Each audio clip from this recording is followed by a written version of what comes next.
നാട്ടിലൊക്കെ മാങ്ങാക്കാലമല്ലേ? എത്ര മാങ്ങയാ ദിവസവും പൊഴിഞ്ഞു വീഴുന്നെന്നറിയാവോ? ആദ്യം കണ്ണിമാങ്ങയായിരുന്നു വീണുകൊണ്ടിരുന്നത്. ഇപ്പോൾ അത് മാറി കുറച്ചും കൂടെ വലിയ മാങ്ങയായി. ഇത്തവണ ചൂട് കൂടുതലായതുകൊണ്ട് കണ്ടമാനം മാങ്ങ പൊഴിഞ്ഞു വീഴുന്നുണ്ടേ. ഇത് കൊച്ചു കിളിച്ചുണ്ടൻ മാങ്ങയാണ്. നല്ല മാങ്ങയാണ്. മീനും മാങ്ങ വയ്ക്കാനൊക്കെ നല്ല ടേസ്റ്റാണ്. കൊഴിഞ്ഞു വീണ കുറേ മാങ്ങയൊക്കെ ഞാനെടുത്ത് ഉപ്പിലിട്ടു. ചെറിയ മാങ്ങ നോക്കി കണ്ടോ? കണ്ണിമാങ്ങ അച്ചാർ ഉണ്ടാക്കാൻ വേണ്ടിയിട്ട്. പിന്നെ ഈ മാങ്ങ കൊണ്ട് പലതരത്തിലുള്ള കറികൾ ഉണ്ടാക്കുക തന്നെ. ഇന്ന് തേങ്ങാപ്പാൽ ഒഴിച്ചുള്ളൊരു മാങ്ങാക്കറിയാണ് ഉണ്ടാക്കുന്നത്. അതെങ്ങനെയാണ് ഉണ്ടാക്കുന്നതെന്ന് കാണിക്കാം. ആദ്യം ഒരു സവാളയും പച്ചമുളകും ഇഞ്ചിയും വെളുത്തുള്ളിയും എല്ലാം കൂടെ ഇതുപോലെ അരിഞ്ഞെടുക്കണം. ഇനി നമുക്ക് ഉലുവ ഇട്ട് കടുക് താളിക്കണം. 2 പാത്രം കഴുകാനുള്ള മടിക്കാണ് ഇങ്ങനെ ചെയ്യുന്നത്. കടുക് താളിച്ച് ഇങ്ങോട്ട് മാറ്റിയിട്ട് ആ ചീഞ്ചട്ടിക്കകത്തോട്ട് തന്നെ നമ്മൾ നേരത്തെ അരിഞ്ഞു വെച്ച സവാളയും വെളുത്തുള്ളിയും ഇഞ്ചിയും പച്ചമുളകും കറിവേപ്പില എല്ലാം കൂടെ വഴറ്റിയെടുക്കാം. ആദ്യം വെളുത്തുള്ളി ഇഞ്ചിയും പച്ചമുളകും ഇട്ട് കൊടുക്കണേ. അതിൻ്റെ പച്ചമണം ഒന്ന് മാറി കഴിയുമ്പോൾ വേണം സവാള ഇട്ട് കൊടുക്കാനായിട്ട്. ഈ വഴറ്റുന്നതിൻ്റെ പകുതി നമ്മൾ അരയ്ക്കും, ബാക്കി പകുതി നമ്മൾ നേരിട്ട് കറിയിലേക്ക് ഇട്ട് കൊടുക്കുകയാണ് ചെയ്യുന്നത്. ഇതിനിടയ്ക്ക് ഞാൻ പാത്രം ഒന്ന് മാറി, കാരണം ഇതാകുമ്പം കറി വയ്ക്കുമ്പം നമുക്ക് അടച്ച് വെച്ച് വേവിക്കാനൊക്കെ എളുപ്പമാണ്. അതുകൊണ്ടാണ് സവാള ഇട്ട് കൊടുത്തിട്ടുണ്ട്. കൂടെ നമുക്ക് കുറച്ച് ഉപ്പും കൂടെ ഇട്ട് കൊടുത്തിട്ട് ഇത് നന്നായിട്ടൊന്ന് വഴറ്റിയെടുക്കണം. നന്നായിട്ട് തന്നെ വാട്ടിയെടുക്കണേ. പിന്നെ നിങ്ങൾക്ക് ഈ സവാളയ്ക്ക് പകരം വേണമെങ്കിൽ ഉള്ളി വേണമെങ്കിലും എടുക്കാം. ഉള്ളി ആകുമ്പോൾ കൂടുതൽ ടേസ്റ്റ് ആയിരിക്കും. പക്ഷേ ഉള്ളി പൊളിക്കാനുള്ള മടി കൊണ്ടാണ് ഞാൻ ഈ സവാള എടുത്തത്. ഈ കറി നമുക്ക് ഒരാഴ്ചയൊക്കെ കേടുകൂടാതെ ഫ്രിഡ്ജിൽ സൂക്ഷിക്കാൻ പറ്റും. ചപ്പാത്തിക്കോ ചോറിനോ ഒക്കെ എടുക്കാം. സവാള നല്ല പരുവത്തിൽ മൂത്ത് വന്നിട്ടുണ്ട്. ഈ ഒരു പരുവം വേണം, അപ്പോഴേ കറിക്ക് നല്ലൊരു നിറം കിട്ടത്തുള്ളൂ. ഇനി നമുക്ക് പൊടികൾ ഓരോന്നായിട്ട് ഇട്ട് കൊടുക്കാം. ആദ്യം നമ്മൾ മല്ലിപ്പൊടിയാണ് ഇട്ട് കൊടുക്കേണ്ടത്. ഒരു 1/2 സ്പൂണ് മല്ലിപ്പൊടി ഇട്ട് കൊടുക്കാം. എന്നിട്ട് അതൊന്ന് ഇളക്കി ആ മല്ലിപ്പൊടിയുടെ പച്ചമണം ഒന്ന് മാറണം. എന്നിട്ട് വേണം മുളക് പൊടിയും മഞ്ഞൾപ്പൊടിയും ഇട്ട് കൊടുക്കാനായിട്ട്. മസാലപ്പൊടികൾ ഇടുമ്പോൾ എപ്പോഴും നമ്മൾ ആദ്യം മല്ലിപ്പൊടി വേണം ഇട്ട് കൊടുക്കാനായിട്ട്. അതൊന്ന് ഇളക്കി ഒന്ന് മൂത്തിട്ട് വേണം മുളക് പൊടി ഇട്ട് കൊടുക്കാൻ. നമ്മൾ മുളക് പൊടി ആദ്യം ഇട്ട് കൊടുക്കുകയാണെങ്കിൽ പെട്ടെന്ന് അത് കരിഞ്ഞിട്ട് അതിൻ്റെ ആ ഫ്ലേവർ അങ്ങ് പോകും. അതുപോലെ വേണമെങ്കിൽ നമുക്ക് തീ ഓഫ് ചെയ്തിട്ട് വേണമെങ്കിൽ മസാലപ്പൊടി ഇട്ട് കൊടുക്കാം. എന്നിട്ട് ഇളക്കിയാലും മതി. ഒരു 2 സ്പൂണ് മുളക് പൊടിയാണ് ഞാൻ ഇട്ട് കൊടുക്കുന്നത്. എരിവ് വേണ്ടവർക്ക് കുറച്ചുകൂടെ കൂടുതൽ വേണമെങ്കിലും ഇടാം. ഞാനിപ്പോൾ 2 സ്പൂണേ ഇടുന്നുള്ളേ. ഇനി അതൊന്ന് ഇളക്കി ആ പച്ചമണം മാറുന്ന വരെ ഒന്ന് മൂപ്പിച്ചെടുക്കണം. ഇനി നമുക്ക് ഒരു 1/4 ടീസ്പൂണ് മഞ്ഞൾപ്പൊടി ഇട്ട് കൊടുക്കാം. ഇനി അതെല്ലാം കൂടെ നന്നായിട്ടൊന്ന് ഇളക്കി യോജിപ്പിച്ചെടുക്കാവേ. ഇനി എന്നിട്ട് ഇത് നമ്മൾ ആറാൻ വയ്ക്കുകയാണ് ചെയ്യുന്നത്. ഇതിൻ്റെ പകുതി നമ്മൾ കറിക്കകത്തോട്ട് ചേർക്കും, ബാക്കി പകുതി നമ്മൾ അരച്ചാണ് ചേർക്കുന്നത്. അപ്പോൾ കറിക്ക് നല്ല കൊഴുപ്പ് കിട്ടുമല്ലോ, അതിന് വേണ്ടിയിട്ടാണ് അങ്ങനെ ചെയ്യുന്നത്. ഇനി നമുക്കൊരു 3 ചെറിയ മാങ്ങ തൊലി എത്തിയെടുക്കണം. ഇതുപോലെ വേണം ചെത്തിയെടുക്കാൻ. തൊലി മൊത്തത്തിൽ കളയരുത്.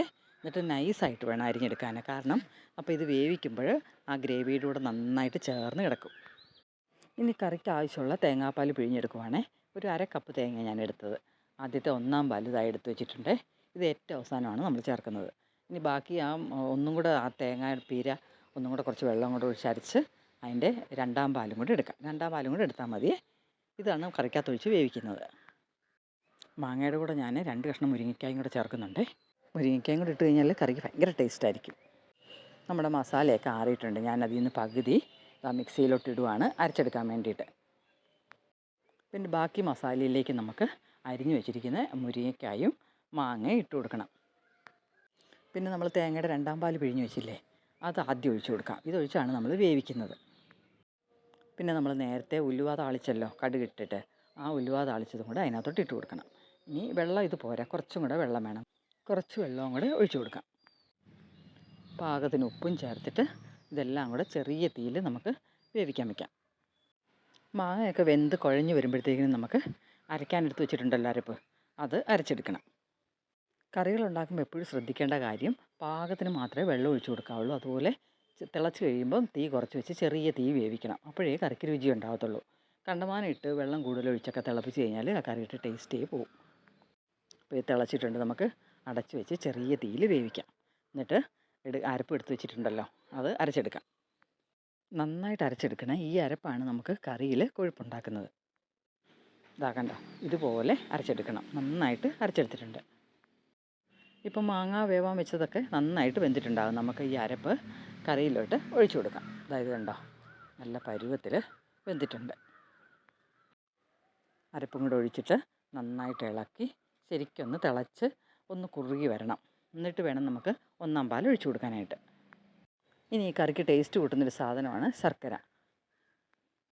പുളിയുടെ പരുവം അനുസരിച്ച് നമുക്ക് 1/2 സ്പൂൺ മുതൽ 1 സ്പൂൺ വരെ ചേർത്ത് കൊടുക്കാം. ഇനി നന്നായിട്ടൊന്ന് തിളയ്ക്കട്ടെ. ഈ സമയത്ത് നമുക്ക് ഉപ്പും പുളിയൊക്കെ പരുവാണോ എന്ന് നോക്കണം. നമ്മൾ ചെറുതാണെങ്കിൽ 3 മാങ്ങ ചേർത്തില്ല, അപ്പോൾ ഒരുവിധം നല്ല പുളി കാണുമേ. അതുകൊണ്ടാണ് നമ്മൾ ശർക്കര ചേർത്ത് കൊടുക്കുന്നത്. മാങ്ങയുടെ പുളിയും ഉപ്പും പിന്നെ ഈ ശർക്കരയുടെ ചെറിയ മധുരവും കൂടെ ചേരുമ്പം കറിക്ക് ഭയങ്കര ടേസ്റ്റായിരിക്കും. കണ്ടോ, ഇപ്പോൾ കറി നല്ല പാകമായിട്ടുണ്ട്. ഈ തിക്നെസ് വേണം കറിക്ക്.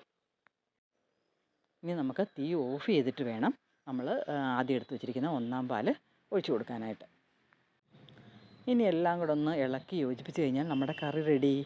കണ്ടോ, കാണുമ്പോൾ തന്നെ കൊതി വരുന്നില്ലേ? ഈ ഒരൊറ്റ കറി മതി നമുക്ക് ചോറുണ്ണാനായിട്ട്. കൂടെ 2 പപ്പടം കാച്ചിയതും കൂടെ ഉണ്ടെങ്കിൽ പിന്നെ പറയുകയും വേണ്ട. പിന്നെ കൂടെ നല്ല കട്ട തൈരുണ്ടെങ്കിൽ നല്ല കോമ്പിനേഷനായിരിക്കും. അങ്ങനെ നമ്മുടെ മാങ്ങാക്കറി റെഡിയായി. ഇനി വീട്ടിൽ മാവുള്ളവരൊന്നും ഒറ്റ മാങ്ങ പോലും പൊഴിഞ്ഞു പോകുന്നത് കളയല്ലേ. ഇതുപോലെ നമുക്ക് കറി വയ്ക്കാം. എന്നാൽ പിന്നെ ഊണ് കഴിച്ചാലോ?